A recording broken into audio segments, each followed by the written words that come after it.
Assalamualaikum warahmatullahi wabarakatuh. Kami dari kelompok 4 yang beranggotakan 3 orang. Yang pertama saya sendiri, Roinul Jamaluddin. Yang kedua Mas Wildan, yang ketiga Mbak Mauri. Ya, kami di sini akan membahas tentang konsep aliran filsafat pendidikan modernis dan implikasinya terhadap pengembangan sistem pendidikan Islam. Ya, yang pertama progresivisme. Pengertian progresivisme menurut istilah progresivisme yaitu progresivisme berasal dari kata progresif yang artinya bergerak maju, dan dalam KBBI disebutkan bahwa kata progresivisme diartikan sebagai ke arah kemajuan, berhaluan ke arah perbaikan sekarang dan bertingkat-tingkat naik. Dengan demikian, secara singkat, progresivisme dapat diartikan sebagai kemajuan. Ya, berkaitan dengan pengertian progresivisme selalu dihubungkan dengan istilah the liberal road to, yakni liberal bersifat fleksibel atau lentur dan tidak kaku, toleran dan bersifat terbuka, sering ingin mengetahui dan menyelidiki demi pengembangan pengalaman. Maksudnya, aliran progresivisme sangat menghargai kemampuan seseorang dalam upaya pemecahan masalah melalui pengalaman-pengalaman yang dimiliki oleh masing-masing individu. Nah, dari penjelasan tersebut dapat dipahami bahwa aliran progresivisme adalah suatu aliran dalam filsafat pendidikan yang menghendaki adanya perubahan secara cepat praktik pendidikan menuju ke arah yang positif. Dengan kata lain, pendidikan harus mampu membawa perubahan pada diri peserta didik menjadi pribadi yang tangguh dan mampu menghadapi berbagai persoalan serta dapat menyesuaikan diri dengan kehidupan sosial di masyarakat. Oleh karena itu, progresivisme sangat menghendaki adanya pemecahan masalah dalam proses pendidikan. Ya, terus pengimplikasiannya, aliran progresivisme memandang bahwa peserta didik mempunyai akal dan kecerdasan masing-masing. Hal itu ditunjukkan dengan fakta bahwa manusia mempunyai kelebihan jika dibanding dengan makhluk lain. Peserta didik tidak hanya dipandang sebagai kesatuan jasmani dan rohani, namun juga termanifestasikan di dalam tingkah laku dan perbuatan yang berada dalam pengalamannya. Jasmani dan rohani, terutama kecerdasan, perlu dioptimalkan. Artinya, peserta didik diberi kesempatan untuk bebas dan sebanyak mungkin mengambil bagian dalam kejadian-kejadian yang berlangsung di sekitarnya, sehingga suasana belajar timbul di dalam maupun di luar sekolah. Ya, dalam pandangan progresivisme, pendidikan merupakan suatu sarana atau alat yang dipersiapkan untuk mengembangkan kemampuan peserta didik supaya tetap survive terhadap semua tantangan kehidupan yang secara praktis akan senantiasa mengalami kemajuan. Dengan demikian dapat dipahami bahwa aliran progresivisme telah memberikan sumbangan yang besar di dunia pendidikan di Indonesia. Aliran ini telah meletakkan dasar-dasar kemerdekaan dan kebebasan kepada anak didik. Anak didik diberikan kebaikan, baik secara fisik maupun cara berpikir, guna mengembangkan bakat dan kemampuan yang terpendam dalam dirinya tanpa terhambat oleh rintangan yang dibuat oleh orang lain. Lanjut, yang kedua yaitu aliran esensialisme. Aliran esensialisme berdasari atas pandangan humanisme yang merupakan reaksi terhadap hidup yang mengarah pada keduniawian, serba ilmiah dan materialistik. Selain itu juga diwarnai oleh pandangan-pandangan dari paham penganut aliran idealisme dan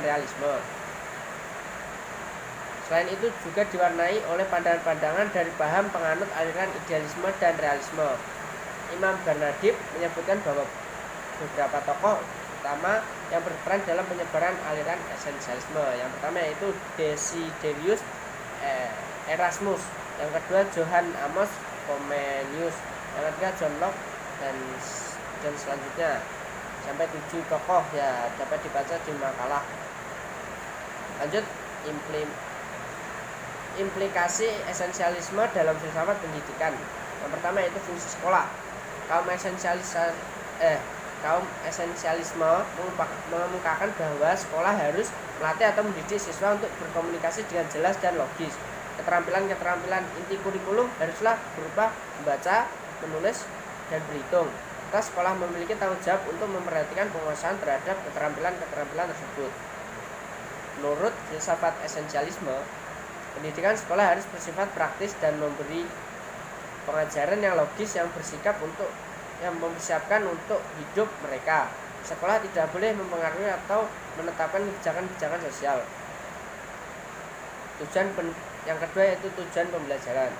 Tujuan pembelajaran menurut aliran filsafat esensialisme adalah untuk meneruskan warisan budaya dan warisan sejarah melalui pengetahuan inti yang terakumulasi dan telah bertahan dalam kurun waktu yang lama.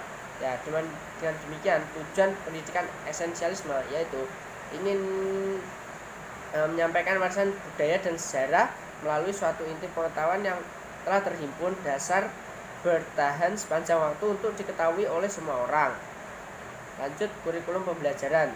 Kurikulum esensialisme seperti halnya perennialisme, yaitu kurikulum yang berpusat pada mata pelajaran atau subjek matter centered. Dalam hal ini di tingkat sekolah dasar misalnya kurikulum lebih ditekankan pada kemampuan dasar yaitu membaca, menulis, dan menghitung. Tapi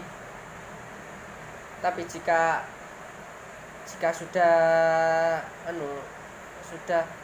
ke jenjang selanjutnya, yaitu sudah ke jenjang yang lebih penekanannya sudah lebih diperluas, yaitu bisa meliputi sains, bahasa, sastra, dan lain sebagainya. Lanjut, yang keempat yaitu proses belajar mengajar. Proses belajar mengajar menurut aliran esensialisme harus berpusat pada guru. Ya, di sini berarti guru itu harus pandai-pandai dalam cara penyampaiannya, harus pandai dalam ya pokok tergantung pada guru lah, inisiatif dan kreativitas dari pengajar atau guru. Hingga dalam hal ini sangat tergantung pada penguasaan guru terhadap berbagai metode pendidikan dan juga kemampuan guru dalam menyesuaikan antara berbagai pertimbangan dalam menerapkan suatu metode sehingga bisa berjalan secara efektif. Yang kelima, peserta didik. Peserta didik bukan untuk mengatur pelajaran menurut idealisme belajar, yaitu menyesuaikan diri pada kebaikan dan kebenaran seperti yang telah ditetapkan oleh yang absolut. Sedangkan menurut realisme belajar berarti penyesuaian diri terhadap masyarakat dan alam. Ya, mungkin itu presentasi dari saya, akan disambung oleh rekan saya. Baik teman-teman, di sini saya akan melanjutkan presentasi. Saya akan menyampaikan aliran perennialisme dan rekonstruksisme dalam filsafat pendidikan Islam. Yang pertama, perennialisme. Jadi perennialisme itu memiliki makna sesuai dengan namanya, segala sesuatu yang ada dalam sepanjang sejarah manusia. Jadi penganut perennialisme ini lebih menekankan dalam pendapatnya ke pemikiran orang dahulu. Bahkan aliran perennialisme ini sangat maju pada saat zaman Yunani kuno, yang mana memberikan solusi untuk berbagai problem kehidupan masyarakat terdahulu. Lanjut, dalam konteks filsafat pendidikan Islam, konstruksi pemikiran filsafat perennial ini dapat dijumpai pada pemikir-pemikir muslim, yang mana para pemikir muslim ini sangat lebih cenderung ke dalam sebuah filsafat Islamnya, terutama dalam pembahasan perennial ini. Salah satu tokoh terkenal dalam pemikiran filsafat Islam, yaitu yang mana pemikir ini lebih cenderung ke aliran perennial, adalah Sayyid Hussein Nur. Beliau adalah filsuf muslim yang sangat mistikus entah itu apa mistikus itu. Ya, dikenal sebagai salah satu cendekiawan muslim. Selanjutnya ialah aliran filsafat rekonstruksisme. Ya, dalam filsafat pendidikan Islam, aliran rekonstruksionisme ini adalah suatu aliran yang berusaha merombak tata susunan lama dengan membangun tata susunan hidup kebudayaan yang bercorak modern.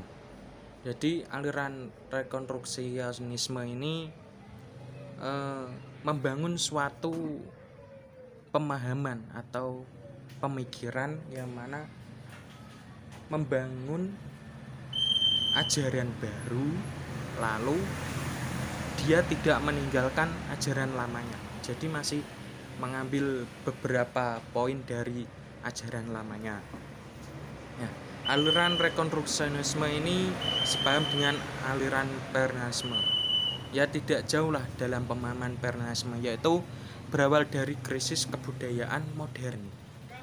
Ya, titik perbedaannya kalau aliran rekonstruksionisme ini lebih membuat tatanan baru ke dalam kemodernan. Ya, menurut Muhammad Nur Syam, kedua aliran tersebut yaitu aliran rekonstruksionisme dan perennialisme ini memandang bahwa keadaan sekarang merupakan zaman yang mempunyai kebudayaan yang terganggu oleh kehancuran. Sebelumnya, perkenalkan nama saya Mauridatul Kasanah. Di sini saya akan menyambung penjelasan yang sudah dijelaskan oleh Mas Roinul dan Mas Wildan mengenai aliran filsafat idealisme. Filsafat idealisme adalah aliran pemikiran filsafat yang kental dengan corak metafisik. Idealisme memandang bahwa realitas itu tidak lain adalah ide-ide, akal, pikiran, atau jiwa, bukan benda-benda material maupun kekuasaan.